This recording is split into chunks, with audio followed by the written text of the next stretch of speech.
자, 그러니까 자기가 지은 업보 때문에 거룩하신 사리불스님의 법문에 집중을 못하는 겁니다. 그때 사리불스님이 속으로 이렇게 생각합니다. 이게 중요한 거예요.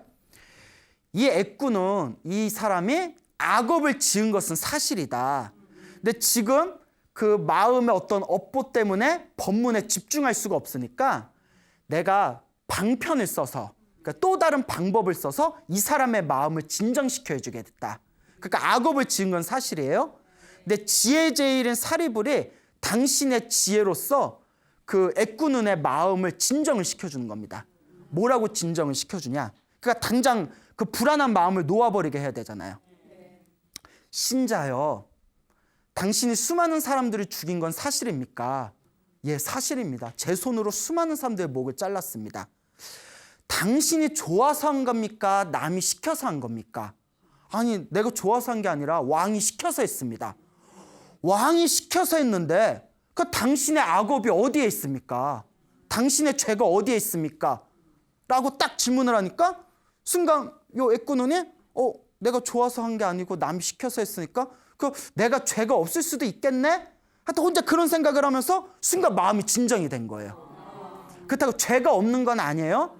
악업이 있지만 사리불스님이 법문에 집중시키기 위해서 마음을 안정시켜 주려고 그런 방편법문을 해준 거예요. 네가 좋아서 한 게 아니라 남이 시켜서 한 건데 그럼 네 죄가 어디 있겠냐. 그러니까 순간 그 얘기를 듣고 어리버리 어버버버 하다가 마음이 안정되면서 사리불스님의 법문에 딱 집중을 합니다. 법문에 딱 집중하는 순간 사리불스님의 몇 마디 법문을 듣고 그 자리에서 환한 지혜를 얻었대요. 마음이 확 밝아지는 아주 훌륭한 지혜를 얻게 됩니다.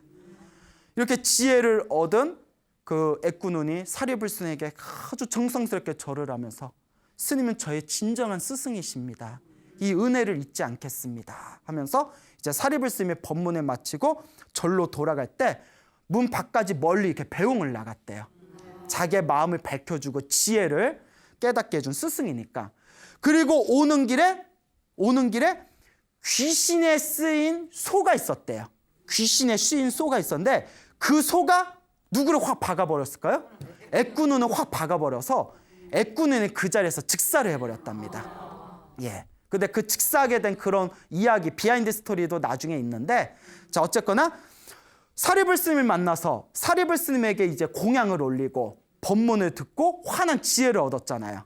그리고 이제 애꾸눈이 이제 소에 받쳐가지고 즉사를 하게 됐는데, 그날 그 소문이 쫙 납니다. 그 절에서 저녁에 스님들끼리 대화를 나눠요. 스님들끼리, 야, 애꾸눈 망나니가 55년 동안 수많은 사람의 목을 자르다가 오늘 해임을 당하고 오늘 점심 때 사리불스님에게 공양으로 죽을 올리고 그리고 오늘 저기 소에게 들이받쳐서 그 자리에서 죽음을 당했다. 그러니까 이 세 가지가 한 번에 일어나진 거예요. 근데 평생 동안 사람의 목을 잘랐던 이 애꾸눈이 죽어서 어디에 태어났을까? 그러니까 수많은 사람들 목을 잘랐을까? 지옥에 떨어졌을 거 아니에요. 부처님께서 딱 지나가다가 스님들끼리 대화하는 소리를 듣게 됩니다. 부처님이 그 스님들께 다가가서 제자들아, 스님들아, 비구들아, 무슨 대화를 하고 있었냐. 그러니까 그 자기들끼리 하던 이야기를 하면서 그 애꾸눈 망나니가 지금 죽어서 어디에 태어났을지 저희들끼리 이야기를 하고 있었습니다 했을 때 부처님께서 다음과 같이 얘기합니다. 그 애꾸눈은 땀바타티카는 죽자마자 하늘세계 도솔천의 천신으로 태어났다. 하늘세계 신으로 태어났대요. 믿겨지지 않죠? 네. 그때 스님들도 다음과 같이 얘기합니다. 부처님, 저희가 어떻게 부처님의 말씀을 의심할 수 있겠습니까? 하지만 믿겨지지가 않습니다. 부처님은 분명히 인과 업보라고 했지 않습니까? 좋은 업을 지으면 행복을 얻고 나쁜 업보를 지으면 악업과 불행을 겪게 된다고 했지 않습니까? 55년 동안 평생토록 사람의 목을 잘랐는데 어떻게 하늘세계 천신으로 태어납니까? 라고 했을 때 부처님께서 다음과 같이 얘기합니다. 그 애꾸는 땀바 바티카는 죽기 직전에 거룩한 성자, 훌륭한 스승을 만났다. 그 스승이 바로 누구죠? 사립을, 지혜제일 사립을 스님을 만났고, 거룩한 성자에게 무엇을 올렸죠? 공양죽을 올렸고, 그러니까 거룩한 성자에게 공양을 올리면서 강력한 선업을 지었고, 강력한 선업, 복을 지은 것을 뛰어넘어서 법문을 듣고 무엇을 얻었죠? 환한 지혜를 얻었다. 그렇기 때문에 그 강력한 복을 지은, 공양을 올린 강력한 복의 힘과 밝은 지혜의 힘으로 죽은 뒤에 어디에 태어나게 되었다? 하늘세계, 도솔천이라는 하늘세계 천신으로 태어나게 된 것이다 라고 말씀을 하십니다. 그때 비구들이, 스님들이 다음과 같이 이야기합니다. 부처님, 그렇게 평생도록 나쁜 업보를 지었는데 부처님의 법문 몇 마디를 들은 것만으로도 그 업보를 녹여내고 하늘세계 태어날 수가 있는 겁니까? 그때 부처님께서 다음과 같은 아주 유명한 말씀을 남깁니다. 부처님의 법문은 짧든지 길든지 상관없이 놀라운 힘이 있다. 부처님의 법문 한마디조차 중생들에게 이익을 주기 때문에 부처님의 법문은 거룩한 것이다 라고 말씀을 하십니다. 이걸 비유를 들면 어떻게 얘기하냐면, 옛날부터 큰 스님들께서 우리가 악업을 지은 것은 우리 마음이 시커먼 상태래요. 시커먼 상태 있잖아요. 여러분 한밤중에 혼자 방에 쓱 들어가면 방이 다 어떻게 돼요? 깜깜하잖아요. 내가 악업을 지어서 시커매진 그 깜깜한 방을 청소할 때 뭘로 청소해요? 먼지를 터나요? 먼지 털면 환해지나요? 걸레질하면 환해지나요? 그 진공청소기 돌리면 환해지나요? 청소기 돌려놓고 환해졌다. 어떻게 하면 환해지죠? 그렇죠. 불에 탁 켜면 환해지잖아요. 그와 같아요. 악업을 지은 건 우리의 시커먼, 방과 같이 시커먼 어둠이고, 거기에 뭐만 켜주면 되죠? 그 불이 바로 부처님 법문이라는 거예요. 부처님 법문을 딱 듣고 환한 지혜가 열리는 순간 내가 지은 그 업보도, 그 무겁고도 시커먼 그 업장도 환한 부처님의 불법에 의해서, 환한 그 빛에 의해서 어둠은 사라지게 되느니라 라고 예전부터 불교에서는 한결같이 이야기하고 있습니다. 그래서 불교에서는 이렇게 이야기합니다. 우리는 지금까지 살아오면서 수많은 악업을 저질렀대요. 수많은 업보를 저질렀답니다. 과거 전생에서부터 몸으로 지은 업보, 입으로 지은 업보, 생각으로 지은 업보, 너무나 업보가 너무나 무겁고 너무나 크기 때문에 그걸 하나하나 그 업보를 소멸하려면 사실 소멸할 수가 없대요. 하나하나 소멸하려고 하더라도 소멸할 수 없는 내 그 무거운 업보를 한 방에 날려버릴 수 있는 것은 오직 하나밖에 없답니다. 그게 뭘까요? 바로 지혜의 힘이랍니다. 지혜만이 내 마음에 있는 시커먼 어둠의 업장을 환하게 녹여서 소멸시킬 수가 있다. 이와 같이 그 애꾸는 땀바 바티카도 50여 년 동안 수많은 악업을 저질렀지만 그 부처님의 법문을 통해서 마음이 환하게 지혜로워졌기 때문에 죽은 뒤에 지옥에 떨어지지 않고 오히려 천상세계에 태어나는 선업의 공덕을 얻게 된 겁니다. 이게 굉장히 중요한 거예요. 이 환한 지혜를 불교에서는 불성이라고 합니다. 그러니까 입에 담을 수도 없는 흉악한 짓을 저지른 흉악범조차도 사실 내면은 부처님과 똑같이 환하고 밝고 맑은 불성이랍니다. 지옥에 떨어진 저 지옥 중생조차도, 하늘세계에서 쾌락을 누리는 천상의 신조차도 부처님과 똑같은 성품이 있답니다. 다만 자기가 지은 업보에 의해서 부처님과 똑같은 그 환한 불성 자리가 가리워져 있을 뿐이죠. 그래서 혹자는 이런 얘기를 합니다. 그때 사리불 스님의 법문을 듣고 환한 지혜가 열렸다고 했잖아요.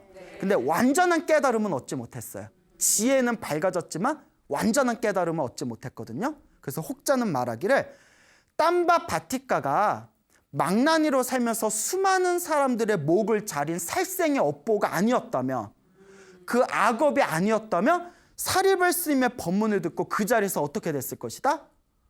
더 위대한 완전한 깨달음을 얻었을 것이다. 예? 모든 번뇌와 욕망이 사라진 아라한의 깨달음을 얻었을지도 모른다. 그런데 50년 동안 너무나 살생의 악업이 강해서 좋은 법문을 듣고 깨달음까지는 못 가고 다만 업장이 사라지는 환한 지혜만 얻었을 뿐이다 라는 그런 혹자의 이야기도 있습니다. 자, 어쨌거나 우리가 지은 이 업보라는 거, 그리고 우리는 이 이야기를 통해서 엄청난 희망과 교훈을 얻을 수 있습니다. 사실 50년 동안 수많은 사람들의 목을 자른 업보가 굉장히 무겁지 않습니까? 네. 그런 어마어마하게 흉악하게 무겁고도 무서운 업보조차도 부처님의 가르침을 통해서 우리가 얼마든지 소멸시킬 수가 있다. 이거는 우리들에게 엄청난 희망을 주는 교훈적인 이야기입니다. 네. 여러분들 살아오면서 착한 일만 하면서 살지는 않았을 거 아니에요. 네. 나쁜 짓도 했을 거 아니에요. 네. 진짜? 그 나쁜 짓도 절대 여러분들의 죄책감을 가질 필요 없습니다. 다만 진심으로 참회하고 뉘우치고 회개하면서 부처님의 가르침을 받들며 수행하면 내가 지은 그 나쁜 업장을 내가 소멸시킬 수 있다라는 그런 강력한 어떤 희망을 가지시길 바랍니다. 알겠죠? 네. 자, 이와 같이 부처님의 몇 마디 법문으로도 환한 지혜를 얻은 이 땀다 바티카의 그런 이야기가 되겠습니다. 또 이와 비슷한 이야기가 있는데요. 이것도 역시 부처님 당시의 이야기입니다. 부처님 당시에 해상 무역을 하던 사람들이 있었습니다. 배를 타고 막 해상 무역을 하다가 큰 폭풍을 만나서 배가 부셔져가지고 수많은 사람들이 바닷물에 이제 빠지게 됩니다.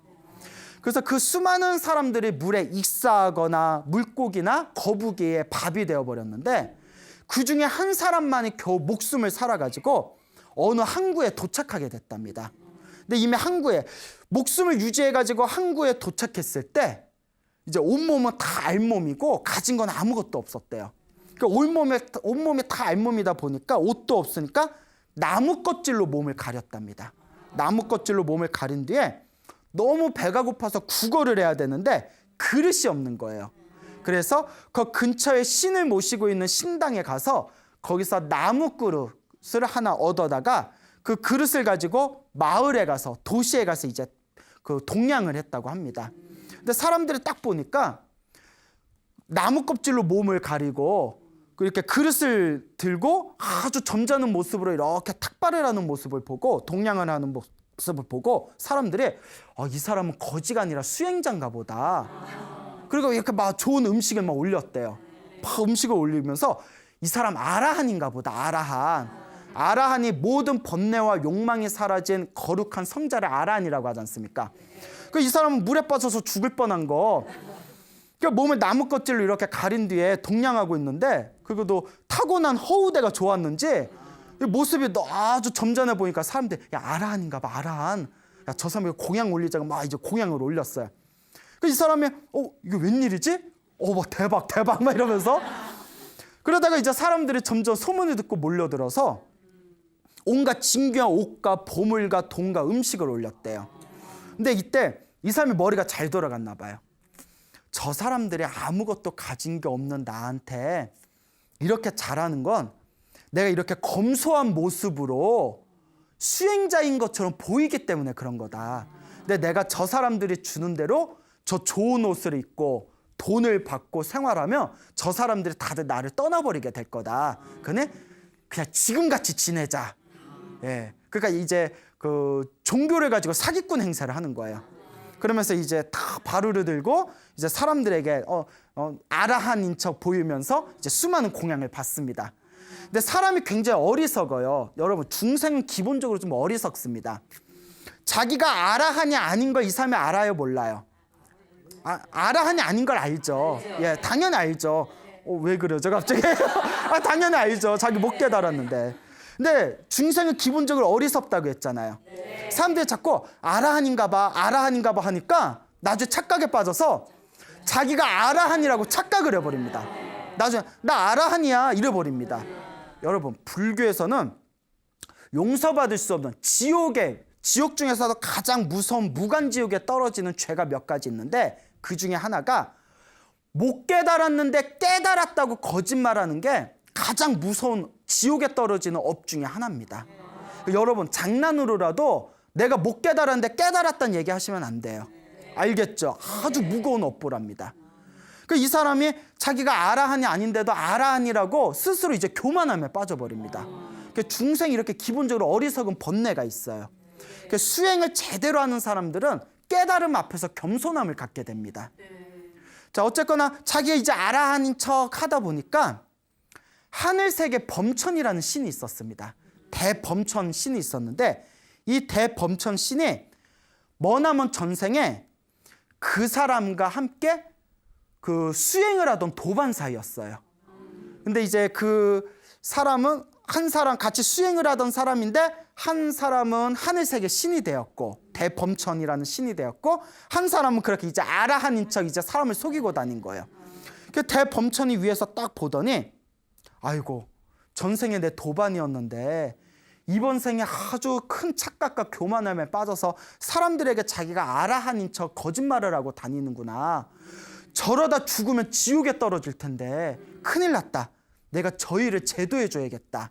그리고 그 이제 아라한인 척 흉내를 내던 그 사람 앞에 공중에서 환한 모습을 드러내면서 나타납니다. 나는 하늘세계 신이다. 너 어째서 그렇게 어리석은 짓을 하면서 다니느냐 하고 딱 이렇게 경고를 합니다. 깜짝 놀라가지고 순간 하늘에 있는 신을 딱 보면서 순간 자기 자신을 돌아보게 돼요. 아, 내가 아라한이 아닌데 아라한인 척 착각하고 교만에 떨면서 수많은 사람들 속였구나. 내가 아주 무거운 업보를 지었구나. 그 이제 참회를 합니다. 아이고 하늘의 신이시여 잘못했습니다. 저를 용서해 주십시오. 그러면서 자기 앞에 공중에 나타난 대범천 하늘의 신에게 갑자기 이렇게 질문을 던집니다. 제가 아라한인 척 사람을 속인 거는 정말 잘못했습니다. 그런데 문득 이런 질문이 일어납니다. 이 세상에 정말 아라한이 있긴 있습니까? 이 세상에 정말 번뇌와 욕망이 사라진 거룩한 성자가 정말 계십니까? 라고 질문을 던집니다. 그때 그 대범천 신이 다음과 같이 답변해 줍니다. 벗이여. 전생이 친구였으니까 벗이여. 저 멀리 사위성이라는 곳에 가면 사위성에 가면 아라한들 중에 최고의 아라한이고 가장 위대한 깨달음을 얻은 거룩한 성자이신 누가 계십니다? 부처님이 계십니다. 그 사위성에 부처님이 세상에 출현하셨습니다. 그러니 어서 그곳에 가서 그분께 가르침을 받으십시오 라고 권해줍니다. 자, 이제 책에는 이런 내용이 나옵니다. 그 대범천신이 사위성에 가서 부처님을 만나 뵙고 가르침을 받아라 라는 이야기를 듣는 순간 부처님이라는 단어를 딱 듣는 순간 요 남자의 마음에 막 심장이 막 뛰고 온갖 기쁨에 넘쳐서 그 흥분 때문에 온몸에 털구멍에 털이 다 곤두서는 느낌을 받았답니다. 그 기쁨 때문에 부처님이라는 이름을 듣는 순간 왜 그랬을까요? 머나먼 과거 전생에 부처님 밑에서 수행하던 수행자였거든요. 그러니까 여러분 우리가 이번 생에 사람으로 태어나서 부처님의 법을 만나서 부처님의 가르침을 기뻐하면서 공부할 수 있다는 것 자체가 이미 전생의 불법과 인연이 있기 때문이에요. 우리 부처님의 법이 연기법이지 않습니까? 쉽게 말하면 인연법이에요. 인연법. 인연법. 발음 잘해야 돼요. 네 인연 뭐 이게 아니라 모든 게 원인과 결과로 이루어진 인연법이에요. 우리가 이번 생에 이렇게 만나기 힘든 사람의 몸으로 태어나서 이렇게 만나기 힘든 위대한 부처님의 법을 만나서 공부할 수 있다는 것 자체가 전생에 좋은 인연을 심었다는 확실한 증거입니다. 그래서 여러분들 중에서도 불자분들 중에서도 부처님의 가르침을 공부하면서 기쁨을 느끼는 분들이 있다면 전생에 복을 많이 지은 거예요. 근데 이름은 불자인데 부처님 법에 대해서 기쁨을 느끼지 못한다면 그거는 전생에 아직 업보가 두꺼운 겁니다. 여러분은 기쁨이 느껴져요? 안 느껴져요? 그래요. 믿고 사는 사회, 밝은 사회. 아니 그래요. 느껴져요. 예. 자, 그래서 그 기쁨에 넘쳐가지고 사위성으로 달려나가게 됩니다. 사위성으로 가가지고 부처님이 계신 사원에 갑니다. 그 지나가는 스님을 붙들고 부처님 어디 계십니까? 부처님 어디 계십니까? 부처님은 지금 사시 점심때라서 마을에 가서 탁발하러 공양을 나가셨습니다. 부처님이 곧 오실 테니까 잠깐 기다려서 쉬고 계십시오 하니까 요 남자가 스님한테 뭐라고 하냐면 안 됩니다.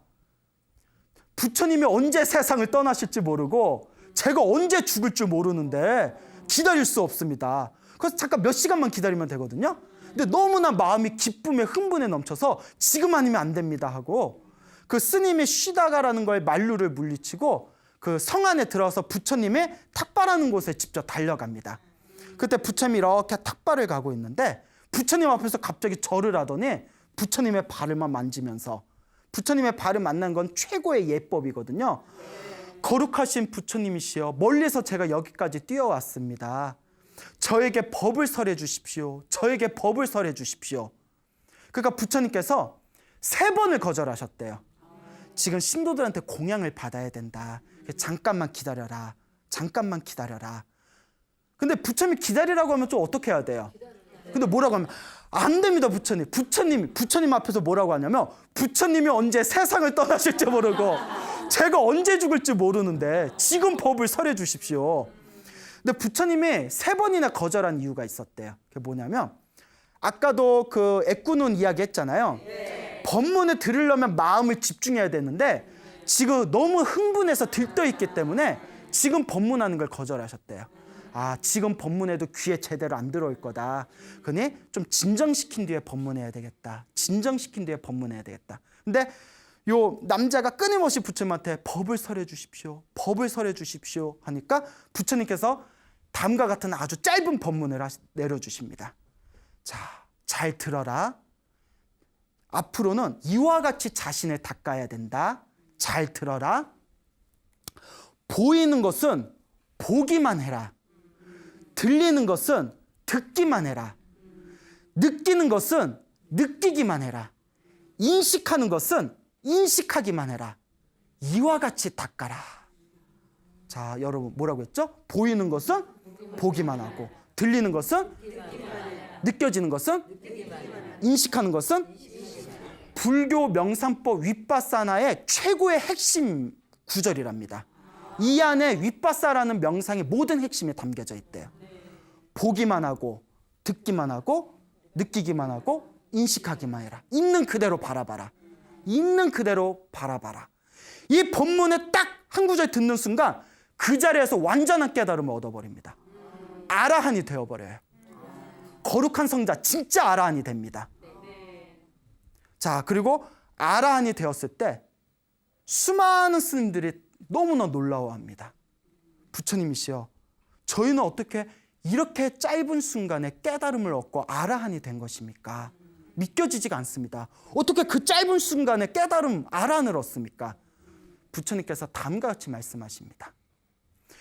부처님의 법문은 짧든지 길든지 상관없이 놀라운 힘이 있다. 부처님의 한마디 법문조차도 중생들에게 이익을 가져다 주기 때문에 부처님의 법문은 거룩한 것이다 라고 법문을 내리십니다.